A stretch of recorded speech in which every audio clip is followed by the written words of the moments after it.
Our world is in peril. Gaia, the spirit of the earth, can no longer stand the terrible destruction plaguing our planet. It's the end of the world as we know it. I feel fine. Good morning, slaves, and welcome to another edition of It's the End of the World as We Know It, and I Feel Fine, the most depressing show on the planet. I am your host, the Stimulator, and I am proud to say that this is our 10th episode.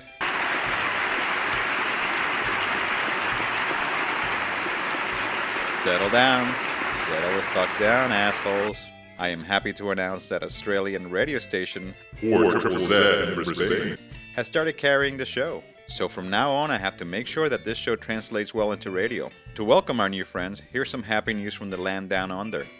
The Independent of London is reporting that Australia has become the first developed nation to have a catastrophe as a direct result of global warming, or as people have been calling it, global climate change. The mother of all droughts has hit the nation and it threatens to destroy most crops and livestock.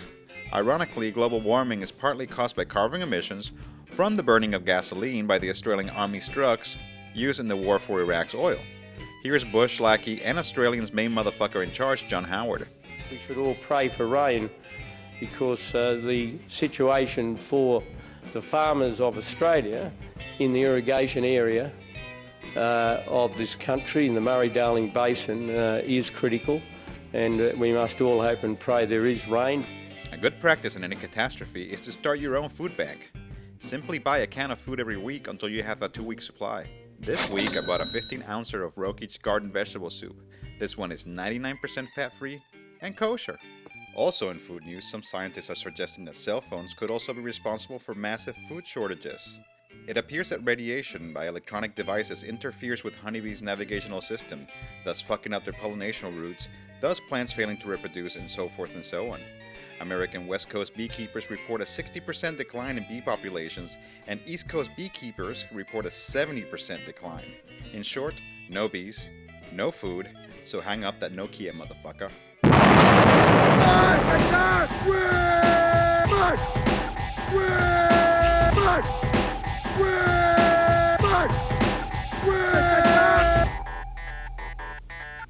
Smart weapons work perfectly and always save the day.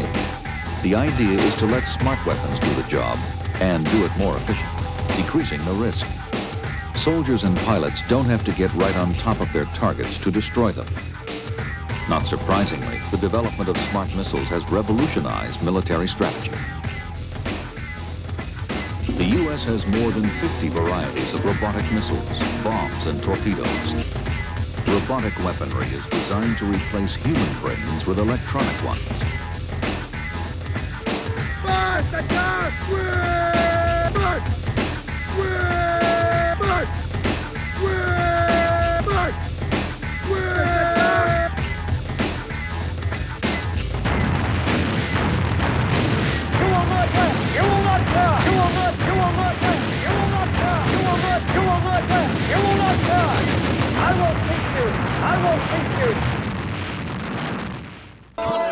Last week, I went to one of the many Step It Up protests that happened across North America. These protests demanded that people step up their efforts towards stopping global warming. Predictably, the protest went like most protests. A whole lot of speeches, and people holding signs and passing flyers for their pet causes. I decided to step it up and ask protesters what happens if people don't want to change. Attitudes, around all sorts of questions have changed since the 1960s. So we can look back at that and see that, yeah, some people dug their heels in and didn't want to change. The thing is that we have to change the institutions that produce our society. I think if the culture really doesn't want to change and really doesn't want to change and won't change, then we're hooped and we can maybe call it quits for this species at this time. I asked the same question to author and philosopher Derrick Jensen. He spoke to a packed house in Vancouver's Langara College. Jensen is the author of Endgame Volumes 1 and 2 and a number of other books. Hey Derrick, how the fuck are you? I'm okay, I'm doing fine. So our culture won't change. What do we do? The only measure by which we'll be judged by those who come after is the health of the land and the health of the water, the health of the earth. They're not going to give a shit as to whether we recycle. They're not going to give a shit as to whether we wrote our legislators. They're not going to give a shit as to how hard we tried. What they're going to care about is whether they can breathe the air and drink the water, whether the land will support them. And they're not going to care how hard we try. They're not going to care about any of that. What they're going to care about is, do we live on a living planet? And it's embarrassing to even have to say that the land is primary and everything else is secondary. So if this culture does not undergo a voluntary transformation, which I don't believe it will, and nobody I know believes it will, if it doesn't undergo that voluntary transformation, well, then it's up to us to defend the places we love. In your book, you state that our culture, our civilization, is the most destructive in history. Just what the fuck do you mean? The first written myth of this culture is Gilgamesh deforesting the plains and hillsides of Iraq. When you think of Iraq, is the first thing you think of cedar forest so thick that sunlight never touched the ground. That's how Iraq was before the arrival of this culture some 6,000 years ago. The Near East was heavily forested, Greece was heavily forested, North Africa was heavily forested. Do you know why there aren't any penguins in the Northern Hemisphere? It's because they were exterminated. They were called great auks. The passenger pigeons are gone. This culture destroys every indigenous culture it encounters. But let's back up.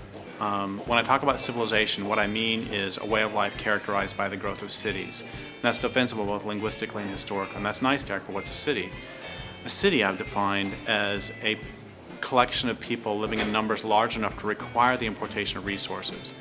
And two things happen as soon as you require the importation of resources. One is that your way of life can never be sustainable. Because if you require the importation of resources, it means you've denuded the landscape of that particular resource. And as your city grows, you'll denude an ever larger area. And the other thing it means is that your way of life must be based on violence, because if you require the importation of resources and the people in the next watershed over won't trade you for them, you're going to take them. Which means we could all become enlightened, and it wouldn't matter. The U.S. military would still have to be huge, because how else are they going to get access to the oil they need to run the economy? Speaking of penguins, an inconvenient truth. What's the deal? I was talking to somebody a few weeks ago about Al Gore's movie, and he hadn't thought about global warming at all until he saw the movie.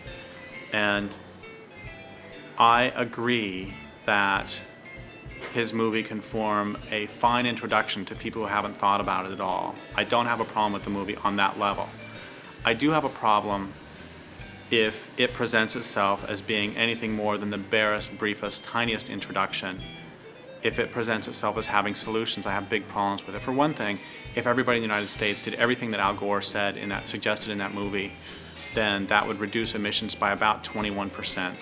And the consensus these days is that for further disaster to be averted, emissions need to be reduced by 80%. Of course, he doesn't even talk about reducing GNP, and with the economy continuing to grow, then that 21% would disappear almost immediately.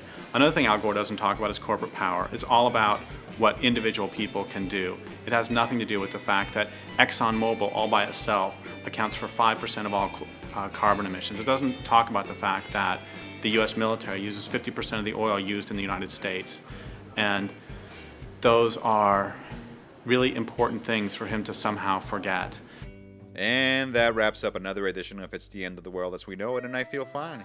If you want to hear Derrick Jensen's Vancouver presentation, go to our website and subscribe to our Raw Data podcast to download it on MP3. If you want to rebroadcast this show on your radio or public access station, email me, clitoris@submedia.tv. Like it.